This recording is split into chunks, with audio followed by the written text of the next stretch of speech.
Hello everyone from MTMH classes. So let us begin with the first chapter जो कि हमारा absorption by roots है. ये chapter बहुत ही कॉम्प्लेक्स लगता है बच्चों को क्लास 10th के, बट ये बहुत ही इंटरेस्टिंग चैप्टर बना के हम पेश करेंगे आपके सामने. बिना किसी टाइम को वेस्ट करे हम बढ़ते हैं अपने चैप्टर के साथ. सबसे पहले हम समझेंगे कि what is the need for absorption. We have following needs. पहला है फोटोसिंथेसिस. फोटोसिंथेसिस हम सब जानते हैं कि it is the process by which plants make food, but food को बनाने के लिए हमें वाटर चाहिए होता है जो कि हमें एब्जॉर्प्शन के थ्रू मिलता है. सेकेंड है पॉइंट ट्रांसपिरेशन का. तो हम सब जानते हैं कि वाटर लॉस होता है ट्रांसपिरेशन में. तो वो जो वाटर लॉस है वो कहाँ से वाटर रिगेन होता है? Through absorption. नेक्स्ट है ट्रांसपोर्टेशन. आपने फूड बनाया है बट उसको ट्रांसपोर्ट भी करना है, तो वो ट्रांसपोर्ट एक वाटर सोल्यूशन में होता है and again the water comes from absorption. Fourth point है मैकेनिकल स्टिफनेस. तो वाटर जो है वो प्लांट को टर्जिडिटी प्रोवाइड करता है कि वो एक बिल्कुल ही स्टिफ रहें, इधर उधर ड्रूलिंग ना हो प्लांट्स के लीव्स की या स्टेम्स की. ये रहा नीड. नेक्स्ट पॉइंट है हमारा characteristics of root that help in absorption. तो एब्जॉर्प्शन प्लांट का कौन सा पार्ट करता है? रूट्स करते हैं. रूट्स के लिए कौन सी वो कैरेक्टरिस्टिक्स हैं जो कि इम्पॉर्टेंट होती हैं फॉर एब्जॉर्प्शन. पहला आता है रूट्स का enormous surface area. Surface area क्या है कि जो एरिया एक्सपोज्ड रहता है वाटर के साथ. जैसे यहाँ पे हम देख सकते हैं ये एक फुली ग्रोन रूट है, तो ये वाला एरिया जो है वो एक्सपोज्ड है वाटर के. इसलिए जितना ज़्यादा एरिया एक्सपोज है उतना ही ज़्यादा वाटर एब्जॉर्ब होगा. नेक्स्ट पॉइंट है root hairs contain cell sap. ये जो सेल सैप है ये क्या होता है? ये रूट हेयर के सेल हैं उसमें लिक्विड होता है जिसकी कंसंट्रेशन हायर होती है then that of the water surrounding, है ना. तो क्या है कि अंदर मिनरल्स ज़्यादा हैं रूट हेयर्स के, तो वाटर का कंसंट्रेशन अंदर कम है, इसीलिए बाहर से वाटर रूट सेल्स के अंदर आ जाता है. थर्ड पॉइंट है रूट हेयर्स की जो वॉल्स हैं, सेल वॉल और सेल मेम्ब्रेन, वो बहुत थिन होती हैं, बहुत पतली होती हैं. ठीक है, तो पहली वॉल होती है सेल मेम्ब्रेन, दूसरी वॉल होती है cell wall.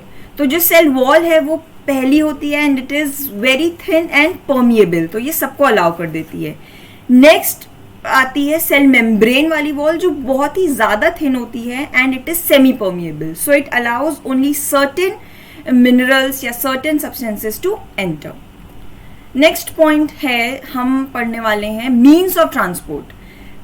We have imbibition, diffusion, osmosis, active transport and passive transport.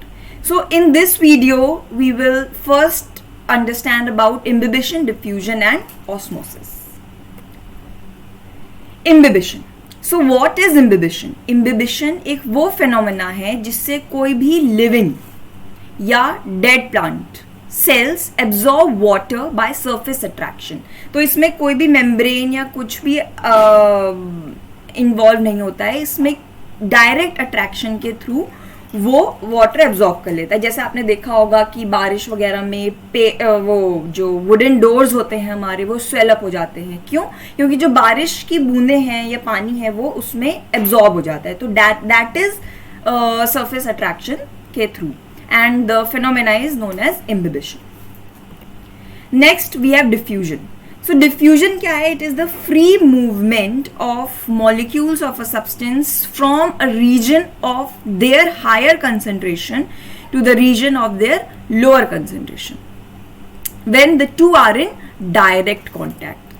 Direct contact बहुत important है कि उनके बीच में कोई भी मेम्ब्रेन या कोई भी वॉल या कोई भी ऑब्स्ट्रक्शन ना हो. तो हम यहाँ पे इस डायग्राम में देखते हैं कि क्या हो रहा है कि यहाँ पे हमने एक डाई रखी है पानी में. This is in higher concentration. यहाँ पे डाई के सराउंडिंग में इसकी कंसंट्रेशन हायर है. तो जैसे जैसे टाइम बीतता जा रहा है तो क्या हो रहा है, ये जो मॉलिक्यूल्स हैं ये they are spreading across the whole container. जहां पे इनकी कंसंट्रेशन कम है। एंड आप देख सकते हैं कोई भी ऑब्स्ट्रक्शन नहीं है, they are in direct contact. And एक टाइम बाद क्या होगा, they will distribute themselves evenly.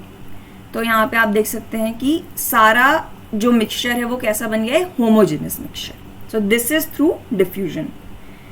Next process ये हमने एक्सपेरिमेंटल स्टडी में देखा ही है कि these are the dye molecules, हमने इस कंटेनर में डाला है एंड जैसे टाइम पास होगा so it will become a homogeneous mixture and it will reach the equilibrium.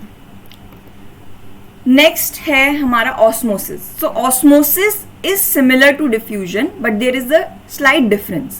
Osmosis is the movement of water molecules from their region of higher concentration to the region of lower concentration. ये जैसा हमने diffusion में पढ़ा था, but the difference is in osmosis we need a semi-permeable membrane, जो कि osmosis में add करेगा। अब सेमी परमिएबल मेम्ब्रेन क्या होता है, वो वैसा मेम्ब्रेन जो कुछ मॉलिक्यूल्स को अपने थ्रू अलाउ करता है जाने के लिए और कुछ मॉलिक्यूल्स को अलाउ नहीं करता है।